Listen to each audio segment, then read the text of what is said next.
हाँ जी, क्या हाल चाल, किदा सब बढ़िया। आई होप अच्छा चल रहा होगा सब, घर पे स्टडीज भी, फैमिली से टाइम भी। हाँ, सेफ भी होंगे आप, आई होप। ठीक है, चलिएगा, बढ़िया है। अच्छे से घर पे रहिए, पढ़िए और फैमिली के साथ टाइम भी स्पेंड करते रहिए।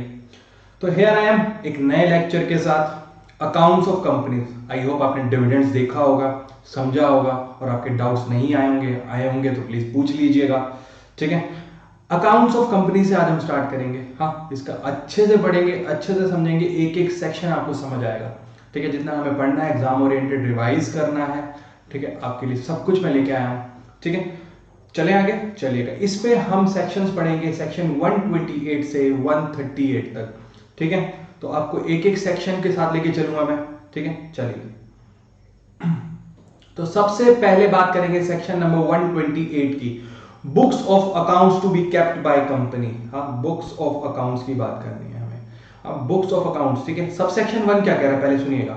एवरी कंपनी, हाँ, हर कंपनी को शेल प्रिपेयर, बनाने भी हैं और रखने भी हैं, एंड कीप, रखने भी हैं, क्या, बुक्स ऑफ अकाउंट्स। सर ये होते हैं, अभी बताते हैं। Books of accounts, books and papers and financial statements, financial statements भी। ठीक है, एक्सप्लेन द ट्रांजेक्शन, जो ट्रांजेक्शन को एक्सप्लेन करते हुए होने चाहिए, ट्रू एंड फेयर होने चाहिए। ठीक है, कुछ इसमें घपला शपला नहीं होना चाहिए, आइडियली तो एक्रूअल बेसिस पे होने चाहिए, कैश बेसिस को आप फॉलो नहीं करेंगे। ठीक है, और डबल एंट्री सिस्टम होना चाहिए, सिंगल एंट्री भी नहीं करेंगे। ठीक है, समझ आई बात इतनी? हाँ जी सर, इतनी बात तो समझ आई। तो सब सेक्शन 1 कह रहा है, every company shall prepare and keep books of account, books and paper, financial statement, जो कि एक्सप्लेन करे सारी ट्रांजैक्शन को, ट्रू एंड फेयर हो। ठीक है, एक्रूअल बेसिस पे और डबल एंट्री सिस्टम को फॉलो करते हुए होने चाहिए। ये सब सेक्शन 1 कह रहा है। आगे क्या कह रहा है सुनिएगा, कह रहा है books of accounts and other relevant paper कहां रखे जाएंगे। आपने बनाए, हमने प्रिपेयर करने की बात की, हमने कीप करने की बात की ना, कीप मतलब रखना। ठीक है, कहां पे रखे हैं उसे, तो कह रहा है या तो रजिस्टर्ड ऑफिस में रखिए, ठीक है, या रजिस्टर्ड ऑफिस में रखी कंपनी के, या अदर प्लेसेस में इंडिया में रखने हैं तो आप रख सकते हैं, बट अदर प्लेसेस के लिए आपको एक बीआर पास करना पड़ेगा। ठीक है, बोर्ड रेजोल्यूशन पास करना पड़ेगा, बोर्ड मीटिंग बुला के। ठीक है, कि मैं रजिस्टर्ड ऑफिस के अलावा कहीं और रखना चाहते हूं। ठीक है, और वो नोटिस आपको 7 डेज में आरओसी को भी देना पड़ेगा, एओसी 5 में। ठीक है सर, फिर ये इंडिया के लिए, आउट ऑफ इंडिया के लिए आप आउट ऑफ इंडिया नहीं रख सकते, not allowed, not allowed, India में ही रखे जाएंगे। ओके सर, इतने सा जोश क्यों दिखा रहे हो सर? अजी है ही बात जोश, भारत हमारा महान है। चलिएगा, उसके बाद कह रहा है, can it be maintained in electronic mode, यानी ई मोड में भी हम इसको बना सकते हैं क्या? ई मोड बताओ। हाँ जी, कह रहा है बिल्कुल यस, बना सकते हो आप। ठीक है, as per companies account rules 2014, क्या कह रहा है, आप ई मोड में बनाइए जो कि एक्सेसिबल हो इंडिया में और यूज किए जा सके फॉर सब्सिक्वेंट रेफरेंस। ऐसे हमारे बना के रख दीजिए, ई मोड में बना दिए, पर इंडिया में यूज ही नहीं हो सकते हैं। ठीक है, उसको एक्सेस ही नहीं कर सकते हैं, यूजेबल ही नहीं है सब्सिक्वेंट रेफरेंस के लिए। ओके, फॉर्मेट जो ओरिजिनली आपने बनाया था वैसा ही होना चाहिए। ठीक है, वैसा ही होना चाहिए, उसी फॉर्मेट में आप बनाइए जैसे आप मैनुअली बना रहे थे, अदर फॉर्म में बना रहे थे। ठीक है, ओके सर। कह रहा है information receive from branches not Altered, अगर आपको ब्रांचेस से कोई डाटा आ रहा है उसको as it is e mode में बनाइए। ठीक है, उसमें alterations not allowed, alteration not allowed. कह रहा है लेजिबल फॉर्म में होने चाहिए, हाँ, रीडेबल फॉर्म में होने चाहिए। समझ आई बात? ठीक है, कह रहा है उसका बैकअप, हाँ, backup in servers physically located in India on A periodic basis, उस डाटा का ई मोड में जो आपने बनाया उसका पर्टिकुलर बैकअप आपको लेते रहना है। समझ आया बात? इंडिया में जो है, समझ आ रही है बात? Okay sir. प्रॉपर सिस्टम होना चाहिए उसके लिए, उसके स्टोरेज का, रिट्रीवल का, डिस्प्ले का और प्रिंट आउट का। स्टोरेज कैसे अच्छे से स्टोर कर रहे हैं, रिट्रीवल मतलब कुछ हो जाए तो उसको रिट्राइव कर सके, डिस्प्ले मतलब हम उसको देख सके, प्रिंट आउट लेना हो तो वो भी कर सके। ठीक है, प्रॉपर सिस्टम आपको बनाना है उस चीज के लिए। जी सर, बना देंगे। ओके सर, फिर चले आगे। हाँ जी, चलिए।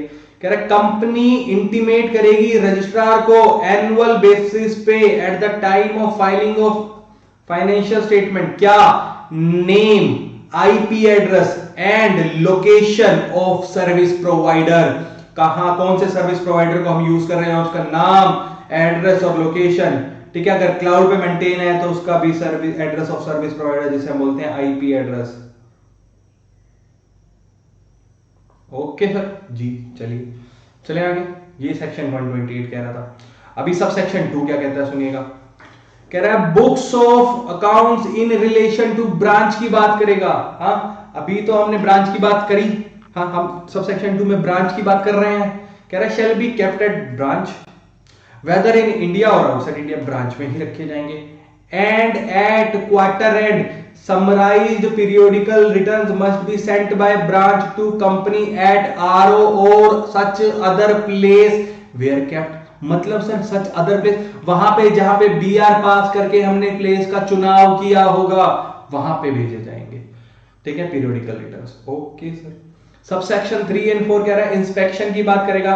कह रहा है inspection in respect of any subsidiary only by person authorised in this behalf. Subsidiary की बुक्स का इंस्पेक्शन करना है तो वही पर्सन कर सकता है जिसको आपने ऑथोराइज किया है by a resolution, BR pass करके। ठीक है, officer and other employee shall give assistance to person making inspection. आप जो कंपनी के ऑफिसर्स या एम्प्लॉइज हैं तो आपको असिस्टेंस देनी पड़ेगी उस पर्सन को जो इंस्पेक्शन करने आ रहा है।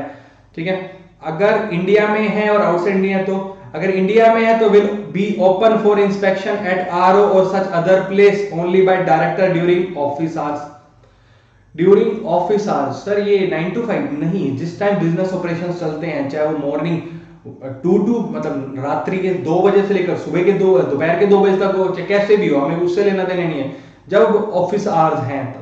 ठीक है, कंपनी शैल गेट, अच्छा सुनिएगा, चले अब ये इंडिया की बात होगी, अब बात कर रहे हैं आउटसाइड इंडिया की। तो हम रिक्वेस्ट करेंगे company shall get in 15 days from outside branch. 15 दिन के अंदर हमें मिल जाएंगे रिक्वेस्ट के बाद। ठीक है सर, ओके चलिएगा आगे चलते हैं फिर। मेंटेनेंस की बात करेगा सब सेक्शन 5 में। Financial statement, books of account, books and paper, हाँ कितने साल के लिए मेंटेन करके रखना है आइए देखिए। कह रहा है फाइनेंशियल स्टेटमेंट आप ता उम्र जब तक कंपनी है तब तक संभाल के रखेंगे, फॉर एवर। ठीक है, books of account for 8 years. हाँ, इसके लिए सीजी चाहे तो आपको ज्यादा सालों के लिए भी बोल सकता है। ठीक है, सच लॉन्गर पीरियड। ठीक है, books and paper as required. ठीक है, देख लेंगे, चले आगे। कह रहा है subsection 6 person responsible for maintenance और पेनल्टी की बातें करेगा। मेंटेनेंस क्या, बुक्स ऑफ अकाउंट्स ऑब्वियसली। कह रहा है following person are responsible for maintenance of proper books of accounts. कौन कौन? Managing director of the company, whole time director incharge of finance, ठीक है, सीएफओ और any other person of a company charge by board और authorised by board. किसी और person को भी ऑथराइज किया जा सकता है। भाई साहब आपका काम ही यही है कि आपको मेंटेनेंस देखनी है बुक्स ऑफ अकाउंट की, बस प्रॉपर मेंटेन होने चाहिए। ओके ठीक है, अब इन्होंने कुछ कॉन्ट्रावेंशन किया। If any person mentioned above contravenes the provision shall be punishable with the imprisonment up to 1 साल, फाइन 50,000 से 5 लाख और बहुत। आई बात समझ में? जी सर आई। तो ये सेक्शन 128 कंप्लीट होता है यहाँ पे। ठीक है, चलें आगे। हाँ जी चलिए। तो अब बात करेंगे सेक्शन 129 फाइनेंशियल स्टेटमेंट्स की। हाँ, वहां पे बुक्स ऑफ अकाउंट की बात की, अब फाइनेंशियल स्टेटमेंट की बात करेंगे। कह रहा है ओन फाइनेंशियल स्टेटमेंट। सर ये ओन क्या होता है बताते हैं। हमारी फाइनेंशियल स्टेटमेंट क्या बताती हो कि आपको कैट को बाय नहीं करना। श्री क्या बात बोल रहे हो? आपको कैट को बाय नहीं करना। अच्छी होती है कैट्स ना, आप पेट रख सकते हो कैट को, तो आप उसको बाय मत कीजिए। फाइनेंशियल स्टेटमेंट कहती हैं। सर बताओ क्या है ये? Financial statement shall be CAT मतलब कंप्लाई करनी चाहिए। C for comply with schedule 3। Okay sir. A for accounting standards, proper accounting standards follow होने चाहिए। T for true and fair होनी चाहिए। आया समझ? सर कैट होनी चाहिए। ठीक है, कैट को बाय नहीं करना। शैल नॉट बाय नहीं बाय नहीं करना मतलब shall not apply to banking company, insurance company और इलेक्ट्रिसिटी कंपनी। मतलब ये चीजें ये जो है ना, कैट अप्लाई नहीं होता बाई पे। By by BIE by. ठीक है, बाय पे अप्लाई नहीं होता। ठीक है, समझ आई बात? हाँ जी सर आई। ये ओन फाइनेंशियल स्टेटमेंट मतलब कंपनी के खुद के ब्रांच वगैरह के इंक्लूड नहीं करके। अब इसके बाद कह रहा है कंसोलिडेटेड, सबको कंसोलिडेट करके, इकट्ठा करके, मर्ज करके। कह रहा है consolidated financial statement applicable if one or more subsidiary हो, हमारी कोई सब्सिडरीज हो, सब्सिडरीज हो, सब्सिडरी में सर क्या क्या आएगा, सब्सिडरी में ज्वाइंट वेंचर भी आ जाएगा और एसोसिएट भी आ जाएगा, और ठीक है ओके सर, वो भी प्रिपेयर होने चाहिए शेड्यूल 3 के अकॉर्डिंग, अकाउंटिंग स्टैंडर्ड फॉलो करने चाहिए, सैलिएंट फीचर इन एओसी 1। आई बात समझ में? हाँ जी आ रही है सर। चलें फिर आगे। हाँ जी चलिए सर, ये सब सेक्शन 1 किया हमने। ओके सर 2 देख रहे हैं, कह रहा है एट एवरी एजीएम बीओडी शैल ले before the company the financial statement of the financial year. ठीक है, कंपनी को रखना पड़ेंगे अपने सालाना फाइनेंशियल स्टेटमेंट एजीएम में। ठीक है सर, ठीक है चलो ओके। 3 और 4 बात करेगा स्पेसिफिकली कंसोलिडेटेड फाइनेंशियल स्टेटमेंट की। सर इतना सारा पढ़ना है? हाँ जी पढ़ना है, बहुत इजी है, सुनिएगा। कह रहा है where a company has one or more subsidiaries okay it shall okay in addition to its own, अपने बनाने के साथ साथ क्या करना है, प्रिपेयर करनी है consolidated financial statement of the company and all the subsidiaries in the same form and manner, जैसे अपनी कर रहे हो। ठीक है ओके सर। सीएफएस बनानी है जैसे अपनी बना रहे हो, उसी फॉर्म में उसी चीज में। ठीक है चलिए, consolidated financial statement shall be laid, ओहो ये भी वही सबसेक्शन 2 वाली बात कह रहा है, अलोंग विद द लेइंग, देखो क्या कह रहा है, सीएफएस भी ओएफएस के साथ जाएगी। ठीक है सबसेक्शन 2 में okay. Company shall also attach, क्या अटैच करना है, along with its financial statement A separate statement containing the salient features of the financial statement of subsidiary और सब्सिडरीज इन एओसी 1। जस्ट पीछे अभी किया हमने, सैलिएंट फीचर्स के लिए एक स्टेटमेंट भी देनी है सब्सिडरीज की कि क्या काम करती है, कितना कमा रही है, कैसा कर रही है, एक समराइज्ड फॉर्म में स्टेटमेंट जाएगी। ओके सर चलो, आप कह रहे हो तो मान ली। चलिए, CFS shall be made in accordance with, ओहो ये तो अभी आपने किया। ठीक है, but if company not required to prepare CFS under AS compliance of schedule 3 will be पीछे तो कॉमन बात है, जरूरी नहीं है इस फॉलो करना, तो फिर नॉर्मल schedule 3 को फॉलो कर लीजिए। Okay sir. above provision shall not applicable to companies, कौन कौन सी, it is wholly owned or partly owned subsidiary and all its member have intimated in writing, inform कर दिया लिखित में that they do not object for not preparing CFS। हम members कह रहे हैं कोई बात नहीं आप सीएफएस मत बनाओ, हमें कोई ऑब्जेक्शन नहीं है, तो कोई बात नहीं मत बनाओ मेरा। ठीक है, कह रहा है अनलिस्टेड कंपनी और even not in process of listing, वो कंपनी जो लिस्टेड नहीं है प्लस आगे आने वाले कुछ समय में लिस्टिंग होगी भी नहीं, आप प्रोसेस में ही नहीं है, और any stock exchange whether in India और आउटसाइड इंडिया, कहीं भी भारत में और भारत के बाहर भी, तो भी कोई जरूरी नहीं है। इट्स अल्टीमेट और एनी इमीडिएट होल्डिंग कंपनी, किसी और कंपनी यानी उसकी होल्डिंग कंपनी, अल्टीमेट मतलब जो एट द एंड है, या फिर इमीडिएट, जस्ट इमीडिएट बॉस बोलते हैं ना, जैसे मेरे से ऊपर जस्ट वाला, उसने फाइल कर दिया तो हमें करने की जरूरत ही नहीं है।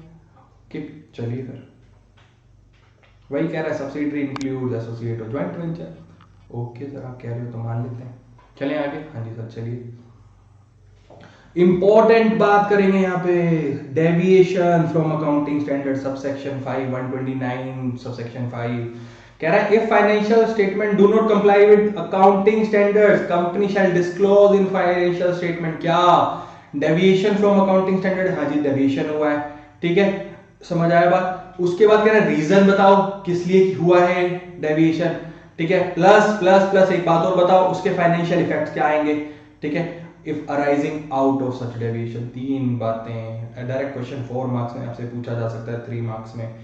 ठीक है समझ आया, deviation from accounting standards. Okay sir पक्का, हाँ जी सर।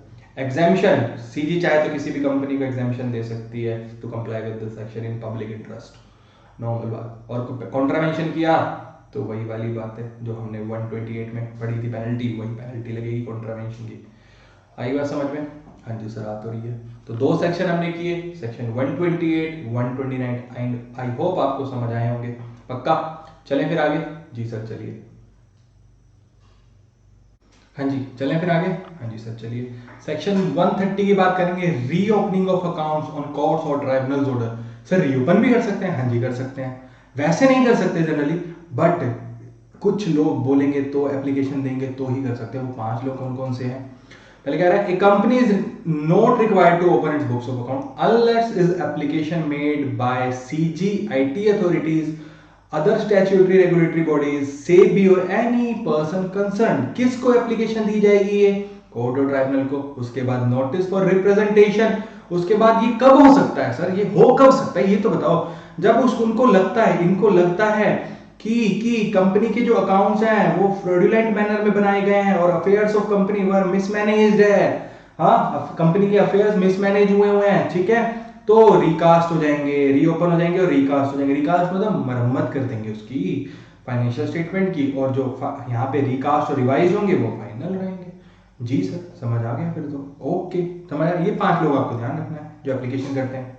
चलो सर, अच्छा हम वॉलेंटरी रिवीजन भी कर सकते हैं सर? हाँ जी, कर सकते हैं। सेक्शन 131 में voluntary revision of financial statement की बात कर रहा है, ठीक है। फाइनेंशियल स्टेटमेंट और बोर्ड रिपोर्ट अगर ये कंप्लाई नहीं कर रहे हैं 129 और 134 सर, बोर्ड रिपोर्ट, हाँ जी 134 में हम एक देखेंगे इसको भी, बोर्ड रिपोर्ट जो बोर्ड बनाता है, ठीक है, उस पर अपनी सारी कंसिडरेशन डालता है पूरे साल की, उसने ये हुआ, क्या हुआ, कैसे हुआ, अपनी सारी बातें बताते हैं, वो होती है बोर्ड रिपोर्ट, बस उससे ज्यादा कुछ नहीं, ठीक है। बोर्ड में प्रिपेयर रिवाइज फाइनेंशियल स्टेटमेंट और report in respect of any of 3 financial year preceding वाले, बस एनी ऑफ 3 फाइनेंशियल ईयर खाली नहीं काम चलेगा, यहां चलेगा प्रीसीडिंग फाइनेंशियल ईयर, पिछले गत 3 साल के, ठीक है, उन्हीं में से, ठीक है। अप्रूवल लेनी पड़ेगी उसके लिए भी हमें ट्राइब्यूनल की, ठीक है, और ट्राइब्यूनल साथ साथ सीजी और आईटी डिपार्टमेंट को इसके रिगार्डिंग नोटिस देगा कि भाई देखो हमारे पास क्या आया है, रिवीजन के लिए बात आई है, हमारे पास रिक्वेस्ट आई है, हाँ हम अप्रूव करने वाले हैं, आप भी सुन लो, आपका कुछ लेना देना है तो देख लो एक बार।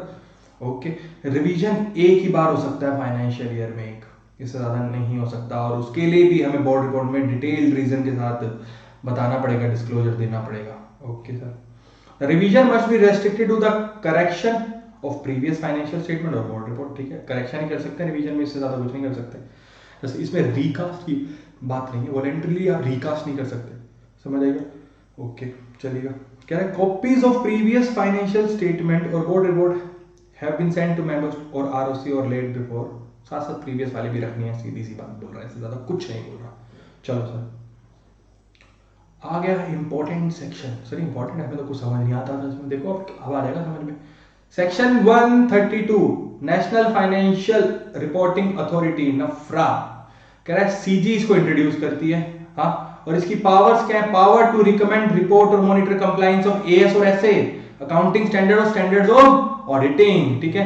सर अपने आप नया आया कि कोई नहीं, पहले होता था नकास, हाँ, NACAS, national advisory committee on accounting standard, इसी को रीनेम करके नफरा बोला गया, बट इनके साथ इनको एनहेंस्ड पावर दी गई है, independent power to investigate misconduct of CS and their firms, their audit firms, ठीक है। इनका ऑब्जेक्टिव पता है क्या है? ये रिकमेंडेशन दे सकते हैं, formulation, make recommendation on formulation of accounting and auditing policies, recommendation किस चीज के लिए बनाने के लिए, क्या पॉलिसीज, किसके ऊपर? एएस और एसएस, ठीक है। मॉनिटर करेंगे और एनफोर्स करेंगे compliance with AS, okay sir. Oversee करेंगे quality of service of professionals, ठीक है। इसके साथ management, CA, CS, CWA, ID, members of audit committee इसी के जुरिसडिक्शन में आते हैं सर। आईडी इंडिपेंडेंट डायरेक्टर, और इनके कुछ अदर फंक्शंस भी हैं। ओके, चलिए अगली जो बात हम करेंगे वो इंपॉर्टेंट है, थोड़ा सा ध्यान से सुनिएगा। ज्यादा इंपॉर्टेंट इसलिए है क्योंकि इजी भी है, तो इंपॉर्टेंट तो अपने आप ही होगी, फिर पूरा सेक्शन इंपॉर्टेंट है। तो कह रहे हैं कॉन्स्टिट्यूशन की बात करेंगे क्योंकि नफरा की। ओके, इसमें एक चेयरपर्सन हो सकता है और मैक्सिमम 15 मेंबर्स हो सकते हैं। ओके सर, ठीक है। और जो चेयरपर्सन और मेंबर है ना, ये और किसी भी ऑडिट फर्म के साथ एसोसिएटेड ना हो सर, जिस साल में वो बन रहे हैं ये, नहीं, उस साल में, और not even 2 year after ceases to be the chairperson and member, जब वो अपने पदवी से इस्तीफा भी देंगे या छोड़ के भी जाएंगे, उसके अगले 2 साल तक भी एसोसिएट ना हो सके, ठीक है। नफरा का हेड ऑफिस दिल्ली में है, इसका अकाउंट्स ऑडिट करेंगे सीएजी, तो नॉर्मल है। आई बात समझ में? हाँ जी, इंपॉर्टेंट भी है और नॉर्मल भी है। चलिए, ओके सर, इसका जुरिसडिक्शन की बात कर लेते हैं, ठीक है। Jurisdiction over body corporates, companies और प्रोफेशनल के ऊपर रहता है, बॉडी कॉर्पोरेट्स में, ठीक है। आई बात समझ? सर इसकी पावर की भी बात कर लेते हैं। देखो, I have the power, NFRA said I have the power, okay. इसकी पावर है आईपैड, आईपैड मतलब आपको पता है एप्पल का सबसे अच्छा प्रोडक्ट आईपैड्स हैं इसकी पावर। आईपैड्स क्या होता है मैं आपको बता देता हूँ, ये सिविल कोड की पावर्स भी होती हैं जो इसके पास है, वही है ये। I for issue inquiry commission, ये इशू कर सकते हैं इंक्वायरी कमीशन किसी भी बॉडी कॉर्पोरेट और प्रोफेशनल के ऊपर। ओके। पी फॉर एक्सेस कर सकता है पब्लिक रिकॉर्ड्स, रिकॉर्ड्स को एक्सेस करे जा सकते हैं बॉडी कॉर्पोरेट और प्रोफेशनल के। ए फॉर उनसे ओथ ले सकता है, शपथ ले सकता है, और एफिडेविट लिखित में एफिडेविट बनवा सकता है कि जो ये बात बता रहे हैं 100% सही है, 100% सही है, ओथ ऑन एफिडेविट। ठीक है। D for discovery and production of document, हाँ डिस्कवर कर सकता है और प्रोडक्शन बोल सकता है लाओ हमारे को डॉक्यूमेंट दो। सम्मन कर सकता है, as for summoning and enforcing attendance, किसी को भी बुला सकता है। सम्मन मतलब बुलाना अपने पास। ठीक है। तो ये सारी सिविल कोड की पावर्स होती हैं जिसे हम बोल रहे हैं आईपैड्स। ठीक है।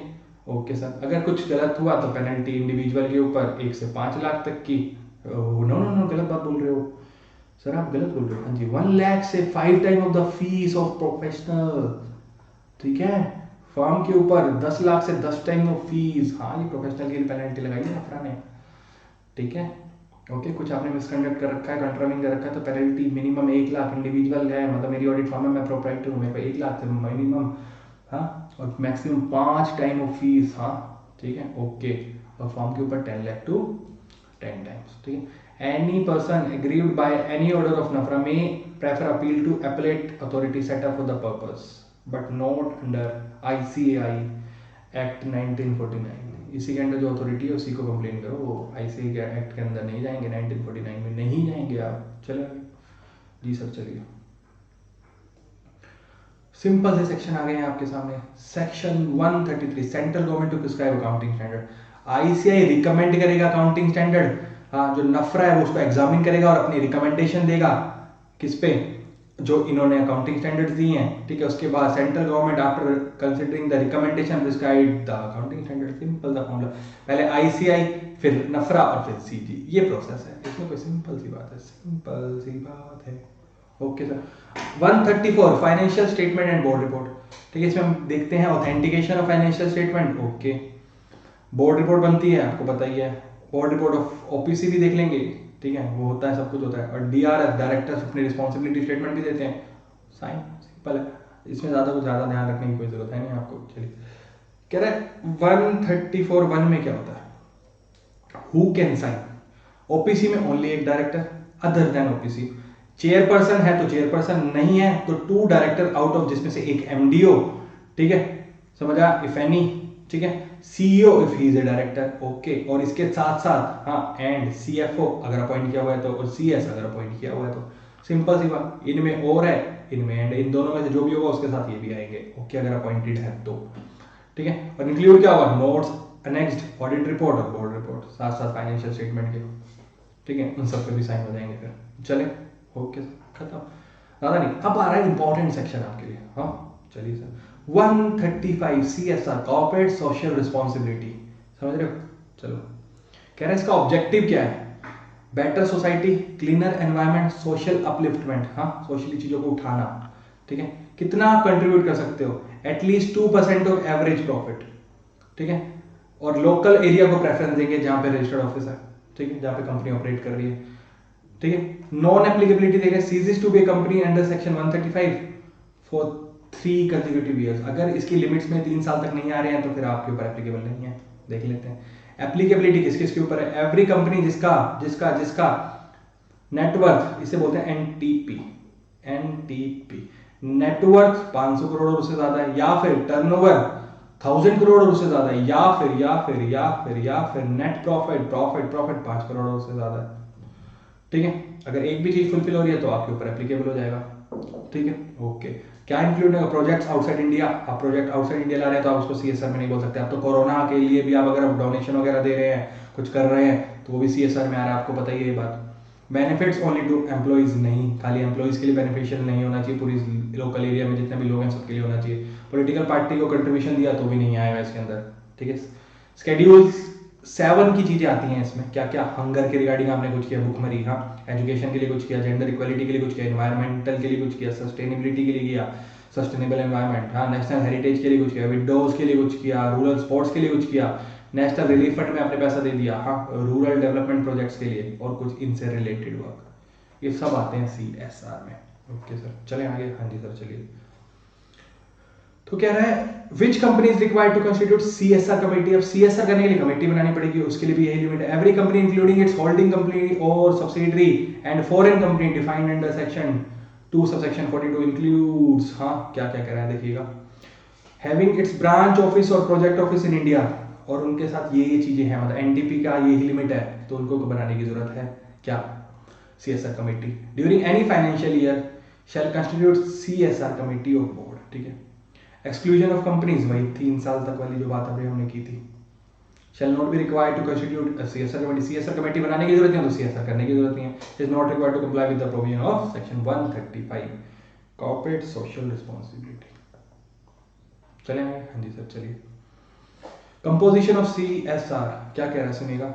लिस्टेड कंपनी के लिए 3 और मोर डायरेक्टर, एटलीस्ट उसमें से एक 1D होना चाहिए, 1 ID होना चाहिए, इंडिपेंडेंट डायरेक्टर, ये तो लिस्टेड कंपनी के लिए सीएसआर की कमेटी में। फॉरेन कंपनी के लिए at least 2 director of which one shall be ROI resident of India होना चाहिए, authorise to accept service of notice और अदर डॉक्यूमेंट, जिसके पास सारी चीजें जा सकती हो।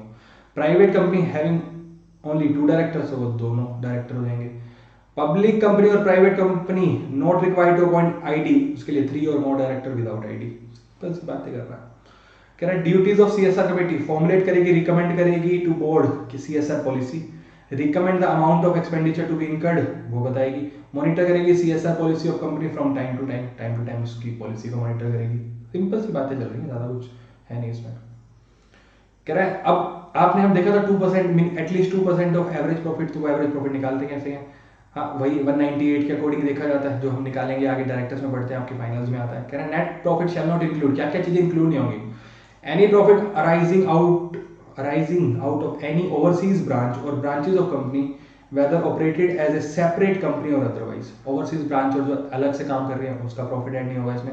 और any dividend received from other companies, हमें डिविडेंड रिसीव हुआ है हमारी कंपनी को किसी और कंपनी से, हम किसी और कंपनी के मेंबर भी हैं ना, तो वहां से डिविडेंड रिसीव हुआ in India which are covered under and comply with the provisions of, ठीक है। तो ये 2 चीजें नेट प्रॉफिट में इंक्लूड नहीं करेंगे, बाकी 198 के अकॉर्डिंग जो होता है, मेन आपको पता है नेट प्रॉफिट कैसे कैलकुलेट करते हैं, मोस्टली वही सारी चीजें, ठीक है। चलो सर आगे समझ आया 135। चलिए सर ये एरो क्या आ गया सर देखिएगा, right of members two copies of audited financial statement, member का राइट है कि वो ऑडिटेड फाइनेंशियल स्टेटमेंट्स मिल सके उनको, ले सके उनको। ओके सर देखते हैं कौन कौन से पर्सन एंटाइटल्ड है, एवरी मेंबर, एवरी ट्रस्टी और debenture holder, all person other than member trustee being a person so entitled, ये सारे लोग एंटाइटल्ड हैं जिनको हम ऑडिटेड फाइनेंशियल स्टेटमेंट देंगे। Okay sir what to circulate, क्या क्या जाएगा, copy of financial statement which to be laid before GM, जो हमने 129 सबसेक्शन 2 में रखी थी वो, कंसोलिडेटेड फाइनेंशियल स्टेटमेंट 3 और 4 वाली, ऑडिटर्स रिपोर्ट भी जाएगी साथ साथ, एवरी अदर डॉक्यूमेंट अटैच, जो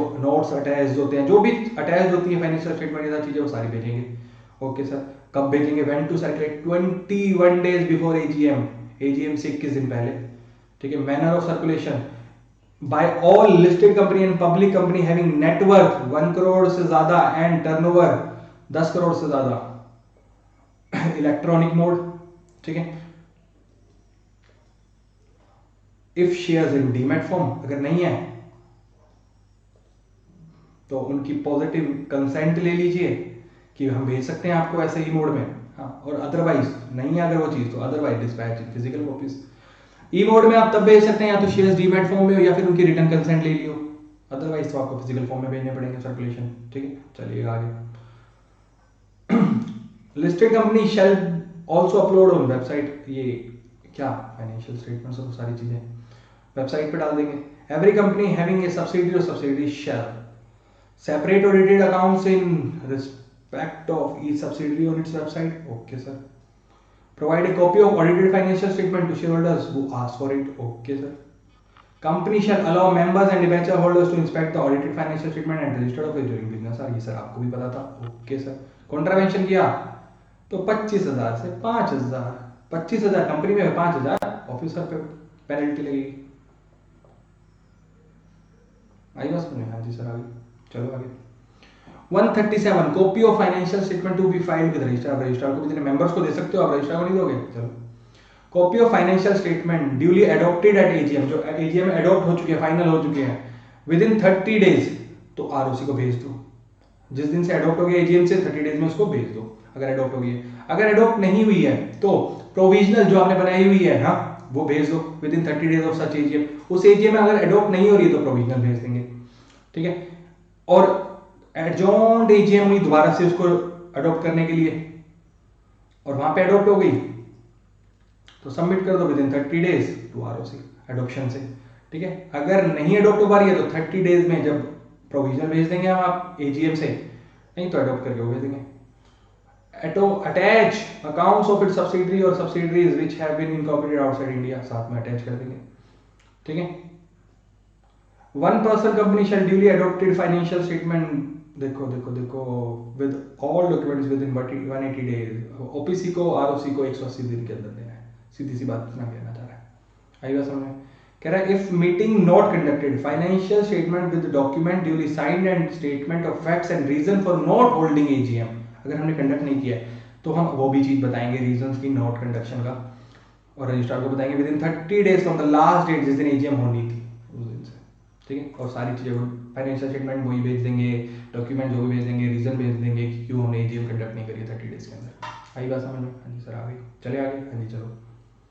लास्ट सेक्शन आ गया है इंटरनल ऑडिट का। ओके सर चलिए, who can become internal auditor? CA बन सकता है, सीडब्ल्यूए बन सकता है, any other person decided by board, ठीक है। Okay, may be an employee और नॉन एम्प्लॉय दोनों हो सकते हैं। एप्लीकेबिलिटी किस किस के ऊपर एप्लीकेबल है? लिस्टेड कंपनी, अनलिस्टेड कंपनी और प्राइवेट कंपनी की बात करता है। हर लिस्टेड कंपनी के ऊपर इंटरनल ऑडिट एप्लीकेबल है। अनलिस्टेड कंपनी जिसका paid up share capital 50 crore उससे ज्यादा है, या फिर टर्नओवर 200 करोड़ उससे ज्यादा है, या फिर लोन्स एंड बोरोइंग्स, हाँ, लोन्स एंड बोरोइंग 100 करोड़ उससे ज्यादा, डिपॉजिट 25 करोड़ उससे ज्यादा, इनमें से एक भी चीज हो रही है एप्लीकेबल। अनलिस्टेड पब्लिक कंपनी की बात कर रहा है, ठीक है। इनमें से एक भी चीज हो रही है तो भी आपको इंटरनल ऑडिट कराना है।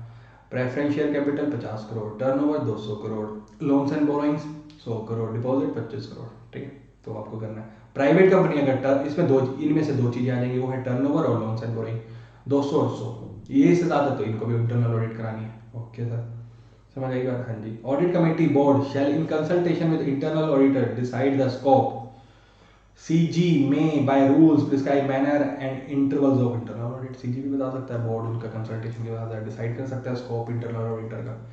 समझ आई बात? नॉर्मल सी बात है, ठीक है। और इंपॉर्टेंट भी है, डायरेक्ट क्वेश्चन बहुत बार आया है एग्जाम में, 138 पे 4 मार्क्स पे, ठीक है। चलिए फिर आगे। हाँ जी सर चलिए, क्या चलिए, खत्म हो गया। तो लास्ट में मैं आपसे एक छोटी सी बात कर देता हूँ, बिलीव इन योरसेल्फ। हाँ, आप काम कीजिए, अपने ऊपर ट्रस्ट रखिए, काम होंगे, आप सफल होंगे, पक्की बात है। तो अपने ऊपर से कभी भी अपना ट्रस्ट बिलीव मत हटाइएगा कि मैं नहीं कर सकता या मैं नहीं कर सकती, आप पक्का कर पाएंगे, ठीक है। तो आई होप आप अच्छे से अपना ध्यान रख रहे हैं, अपनी फैमिली का ध्यान रख रहे हैं, पढ़ रहे हैं अच्छे से, घर पे सारा टाइम अच्छे से यूटिलाइज कर रहे हैं, ठीक है। अच्छे से कीजिए, सब अच्छा होगा लाइफ में, ठीक है। जो भी ये विपदाएं आई हैं सब हट जाएंगी, ठीक है। तो अपना ख्याल रखिए, अपने माता पिता का ख्याल रखिए, सब कुछ कीजिए, एंजॉय कीजिए लाइफ को, पढ़ाई साथ कीजिए, ठीक है। Thank you so much, bye bye, see you once again, bye bye soon, ठीक है।